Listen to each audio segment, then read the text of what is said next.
Thank you. Thank you. Well, thank you. I think I might stop now, actually. It's going so well. So, good morning, everybody. Are we up for the fight? Yay! Do we want to see the back of this lousy Labour government? Yay! Do we want to see the back of this lousy Labour Chancellor, Rachel Reeves? Yes. Do we want me to be Chancellor? Yes. Oh, well, thank you for the last one. I'm pleased about that. Look, we know that this country is crying out for change. It's had enough of a Labour Party and a Chancellor that have done little but break their word time after time after time. This was a party that went into the last general election and promised not to put up taxes left, right and centre, and yet within a short period of a few months, they had done precisely that, with the consequence that they destroyed growth and businesses in our country.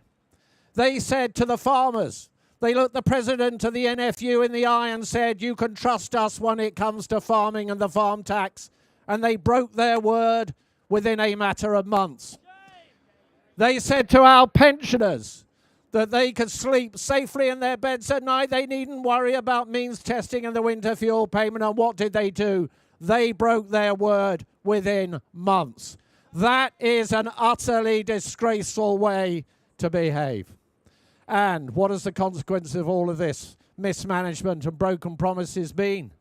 Well, we've seen growth destroyed in our country. We've seen a party that has talked down our economy.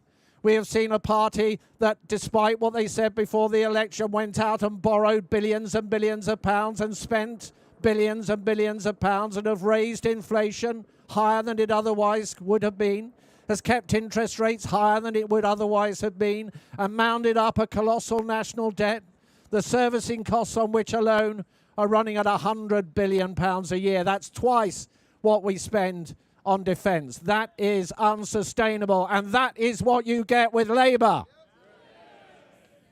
So we say the consequences of Labour are too clear. We've got record unemployment compared to 4 years ago, the highest in 4 years. Like all Labour governments, they leave office with unemployment higher than when they came into office. We've seen retail, hospitality and leisure shedding 90,000 jobs, many of them young people struggling to get that first rung on the career ladder. But there is another way, ladies and gentlemen, the Conservative way that we set out at our conference. We will get on top of government spending. It has to be done.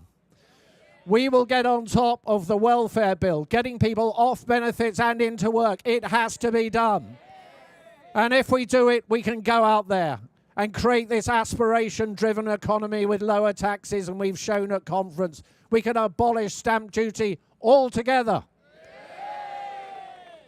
We can abolish business rates for high street shops and pubs altogether. We can have a huge, big offer to young people so that the tax they pay on that first job goes towards that precious first property purchase. That is what we will deliver. So I think something's happened behind me. I think somebody important has arrived, and I'm being told that I've got to stop. But let me just say one final thing. Stick with us. There is a better way. It is a Conservative way. And if this Chancellor breaks yet more promises in her budget at the end of next month, she should resign and go. And now, the real person that you've come here for, the leader of our great party, the person that's going to take us into the next election, the person that's going to be the Prime Minister of our country after that election. Ladies and gentlemen, Kemi Badenoch. Thank you, Mel. Our next Chancellor, everybody, Melstride. He has just given a great speech. We all know what we're here to talk about today. We're here to talk about Rachel Reeves. Yeah. Hands up if you believed Rachel Reeves when she said she wasn't going to put a tax on working people. No. Yeah, I didn't think so. Apparently 1 in 10 people think Rachel Reeves is doing a good job. Who are these people? I haven't met them. She promised not to put a tax on working people. Apparently farmers aren't working people. Apparently anyone who has a job isn't a working person because they put up the jobs tax, and look at what's happened. Unemployment has risen every single month since Labour came into office. It is what Labour does. Ducks quack, cows moo, Labour puts up taxes. We need to get spending under control. That is the only way we're going to get the economy back on track. Control spending. We've offered to help Labour, but they haven't taken our offer of help. Instead, they're making more and more of a mess. Just this morning, we've seen the news. Rachel Reeves apparently has broken a law, just like Angela Rayner before her and Louise Haigh before her. All we see is the Labour cabinet making mistakes, breaking laws. If the Chancellor can't even get it on top of her own paperwork, how's she going to get on top of the country's paperwork? So that is why our message is simple. If she puts up tax, give Reeves the axe. That last budget was a disaster. And after that, she said she wasn't coming back for more. And what have we been hearing all summer? Rises in property taxes, increases in income taxes. They want to tax our homes. They want to tax our pensions. They want to tax our savings. Tax, tax, tax, tax. Enough is enough. If she puts up tax, give Reeves the axe. If you want more of something, you don't tax it. It is a very simple principle. She put taxes on jobs, jobs disappeared. They tax farmers, farmers are closing down. They tax businesses. They're taxing everything. They're taxing education. We're seeing schools close down because they can't afford Labour's taxes. Someone needs to get a grip on it. So Keirstarmer, you need to make sure that your Chancellor gets a grip. If she cannot get a grip on controlling spending, then you need to sack her. Enough is enough. But there is an alternative. There is an alternative, ladies and gentlemen, and that alternative is us. We have a plan. Mel and I have identified £47 billion of savings. We've identified enough savings that will allow us to make sure that we can scrap stamp duty, one of the worst taxes we have ever seen. It is a tax on aspiration. It is a tax on having a family. It's a tax on growing a family. It's a tax on downsizing. We need to get our housing market moving again. That's why stamp duty is our flagship policy. And Rachel, we're very happy for you to steal this policy, put it in the budget. We're very happy for you to scrap business rates, just like Mel described, put it in the budget. Let's have a budget of good news this November, not another budget of bad news. And we are able to do this because of our golden economic rule. We need to make sure that we leave an inheritance for our children, for our grandchildren. That means that everything we spend, half of it has to go down to paying down the deficit, as well as investment.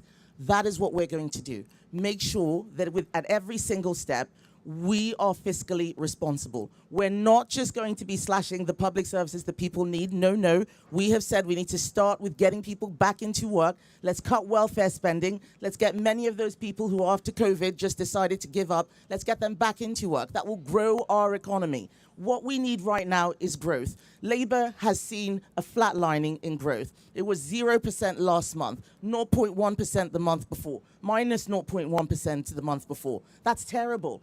Growth is what is going to solve our problems. We are backing growth. We are backing tax cuts that will create growth. You scrap stamp duty, people build more, people sell more, estate agents make money, builders make money, painters, decorators, John Lewis, next IKEA. Let's get our economy moving again.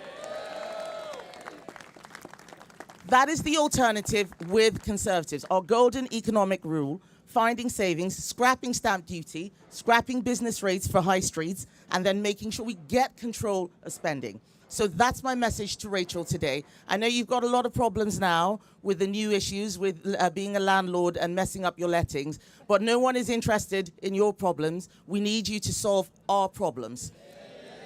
If she puts up the tax, give Reeves the axe. Thank you. Thank you, everybody. Well done. I think that's it. Yeah. I think that's it. Give me a hug. Yeah. Okay. Well done. Well done. Shall I take it? Yeah.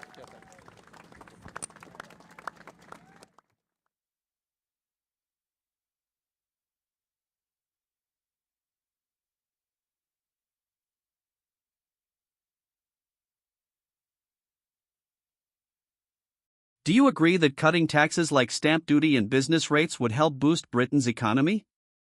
What do you think is the biggest change Britain needs right now, lower taxes, more growth, or stronger leadership? Let us know your thoughts in the comments below. Don't forget to like this video, subscribe to our channel for more in-depth political commentary, and hit that notification bell so you don't miss our next deep dive into the world of power and politics. Thanks for watching.